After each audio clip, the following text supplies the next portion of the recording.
வணக்கம். பரபரப்பு மீடியா செய்திகளுக்காக நான் நிரோஷன். ஈரானிய தாக்குதல்களின் 2 நாட்களில் 9 இஸ்ரேலியர்கள் கொல்லப்பட்டனர். குறைந்தது 270 பேர் காயமடைந்தனர்.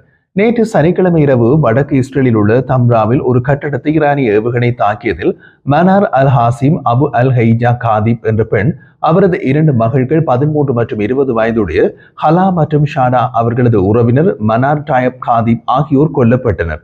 சனிக்கிழமை இரவு வடக்கு இஸ்ரேலில் ஈரானிய ஏவுகணை தாக்குதலை தொடர்ந்து குறைந்தது 26 பேர் காயமடைந்துள்ளதாக இஸ்ரேலின் மருத்துவ சேவை மேகன் டேவிட் அடோம் கூறினார்.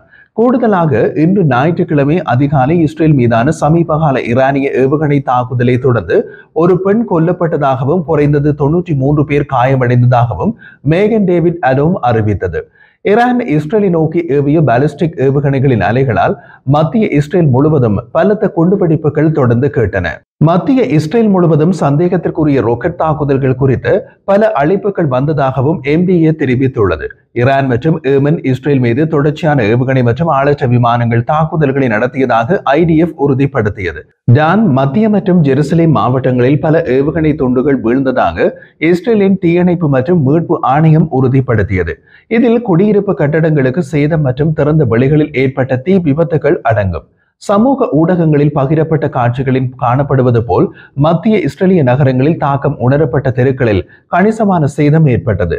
கப்லான் மருத்துவமனை காயமடைந்தவர்களில் 17 பேரை மீட்டெடுத்ததாகவும் ஒருவரின் நிலைமை கவலைக்கிடமாக இருப்பதாகவும் தெரிவித்துள்ளது. எடித் வில்சன் மருத்துவ மையம் காயமடைந்தவர்களில் 32 பேரை மீட்டெடுத்ததாகவும் 3 பேரின் நிலைமை கவலைக்கிடமாக இருப்பதாகவும் தெரிவித்துள்ளது. யுனைடெட் ஹட்சலா மருத்துவர் ஒருவர் கூறிய போது, கூடுதல் மருத்துவ இயக்கங்களின் உதவியுடன் இதுவரை 20க்கும் மேற்பட்ட பாதிக்கப்பட்டவர்களுக்கு நாங்கள் உதவி வழங்கியுள்ளோம். ஒருவர் மோசமான நிலையில் உள்ளார், மேலும் 3 மிதமான நிலையில் உள்ளனர், மீதமுள்ளவர்கள் லேசான நிலையில் உள்ளனர். சிலர் குழந்தைகள் மற்றும் முதியவர்கள். இவை அழிவின் விரிவான பகுதிகள் என்று தெரிவித்தார். இஸ்ரேலில் உள்ள பொதுமக்கள் மையங்கள் இஸ்லாமிய குடியரசு குறிவைத்தால் நாடு முழுவதும் உள்ள தந்திரோபாய உள்கட்டமைப்புகளை தாக்குவோம் என்று கடந்த 24 மணி நேரத்தில் இஸ்ரேல் ஈரானுக்கு ஒரு செய்தியை அனுப்பியதாக பாதுகாப்புத்துறை வட்டாரங்கள் தெரிவித்தன. அணுசக்தி நிலையங்கள் மீதான தாக்குதலில் அமெரிக்கா பங்கேற்பது தொடர்பாக மூத்த இஸ்ரேலிய அதிகாரிகள் ட்ரம்ப் நிர்வாகத்தின் உயர் அதிகாரிகளுடன் கலந்துரையாடியதாக தெரிய வருகிறது. இது இறுதியில் நிறைவேறும் என்று நாங்கள் நம்புகிறோம் என்றார் ஒரு இஸ்ரேலிய அதிகாரி. அதாவது ஈரானிய அணு ஆலைகள் மீது அமெரிக்க இஸ்ரேலிய தாக்குதல்கள் நடக்க வாய்ப்பு உள்ளதாக இஸ்ரேல் நம்புகிறது. காரணம், ஈரான் இஸ்ரேலில் பொதுமக்கள் இலக்குகளை தாக்குகிறது. இஸ்ரேல் ஏற்கனவே ஈரானின் நட்டாந்த் மற்றும் இஸ்பஹானின் அணுசக்தி நிலையங்கள் மற்றும் எண்ணெய் வயல்களை தாக்கியுள்ளது. அத்துடன் மூத்த IRGC மற்றும் ஈரானிய ராணுவ தளபதிகளையும் கொண்டுள்ளது. இன்று அதிகாலை மேற்கு ஈரானில் உள்ள ஒரு நிலத்தடி ஏவுகணை சேமிப்பு வசதியை இஸ்ரேலிய விமானப்படை IAF போர் விமானங்கள் தாக்கியதாகவும் IDF அறிவித்தது. உளவுத்துறை இயக்குநரகத்தின் வழிகாட்டுதலை பெற்ற பின்னர் ஜெட் விமானங்கள் ஈரானிய ராணுவத்தின் தரையிலிருந்து தரைக்கு ஏவப்படும் பாலிஸ்டிக் ஏவுகணைகள் மற்றும் குரூஸ் ஏவுகணைகள் கொண்ட சேமிப்பு தளத்தை தாக்கின. இதே தளத்தில் தான் ஈரானிய ஆயுதப்படைகளின் முன்னாள் தலைமை தளபதியும் IRGC விமானப்படையின் முன்னாள் தளபதியும் தோன்றி ஒரு பிரச்சார காணொளி படமாக்கப்பட்டு வெளியிடப்பட்டது. வெள்ளிக்கிழமை தொடங்கிய ஆபரேஷன் ரைசிங் லயன் என்ற பெயரில் இஸ்ரேல் 150க்கும் மேற்பட்ட இலக்குகளையும் 400க்கும் மேற்பட்ட வெவ்வேறு கூறுகளையும் தாக்கியதாக IDF-இன் செய்தி தொடர்பாளர் பிரிகேடியர் ஜெனரல் எஃபி டெப்ரைன் நேற்று சனிக்கிழமை இரவு தெரிவித்தார். ஏவுகணை உள்கட்டமைப்பு, வான் பாதுகாப்பு அமைப்புகள் மற்றும் அணுசக்தி தொடர்பான வசதிகள் குறிவைக்கப்பட்டதாக டெப்ரைன் கூறினார். ஒரு நிருபர் ஈரானிய சுப்ரீம் தலைவர் அயத்துல்லா அலி கமேனி இஸ்ரேலின் தாக்குதல் இலக்குகளில் ஒன்றா என்று கேட்டபோது அது தமக்கு தெரியாது என்றார். இஸ்ரேல் ஈரானில் தனது தீவிர விமான தாக்குதலை தொடங்கியுள்ள நிலையில் ஈரானின் சுப்ரீம் தலைவர் அயத்துல்லா அலி கமேனியை இலக்கு வைப்பதிலிருந்து விலக்கவில்லை என்று இஸ்ரேலிய அதிகாரி ஒருவர் தெரிவித்தார்.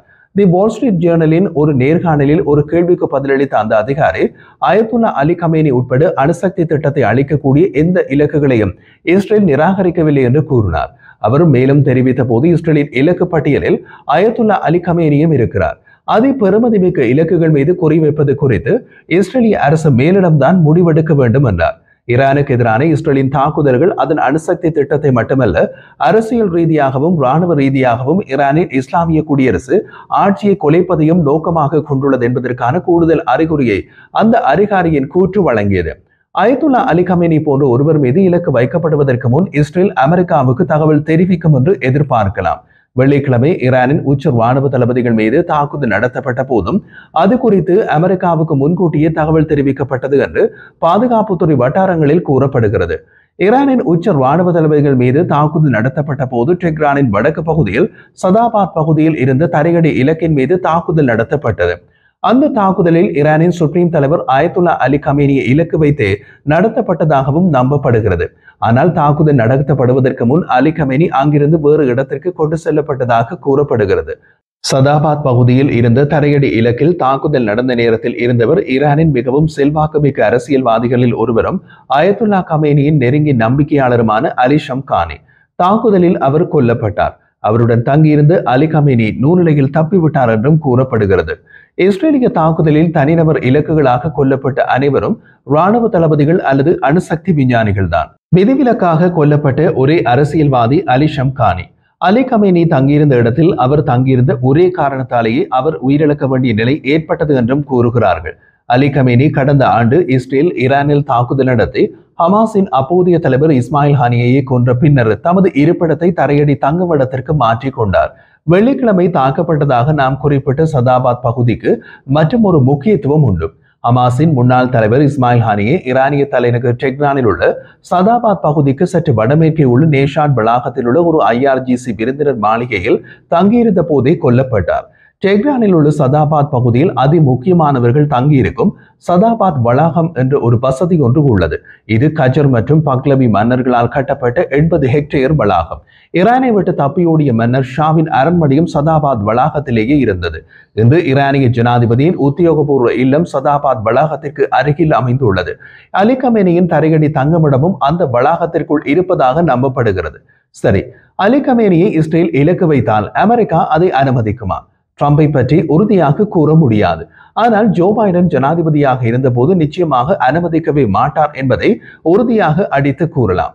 டொனால்ட் ட்ரம்பின் முதலாவது ஆட்சி காலத்தில் ஈரானிய IRGCயின் அல்குட்ஸ் படையணியின் தலைவர் ஹசீம் சொலைமானி மீது விமான தாக்குதல் நடத்த உத்தரவிட்டவர் ஜனாதிபதி டொனால்ட் ட்ரம்ப் தான். டெஹ்ரானின் அணுசக்தி திட்டத்தில் முக்கிய பங்கு வகித்து வருவதாக இஸ்ரேல் கூறும் 9 விஞ்ஞானிகளையும் மூத்த ஈரானிய ஜெனரல்களின் வரிசைகளையும் இஸ்ரேல் ஏற்கனவே கொண்டுள்ளது.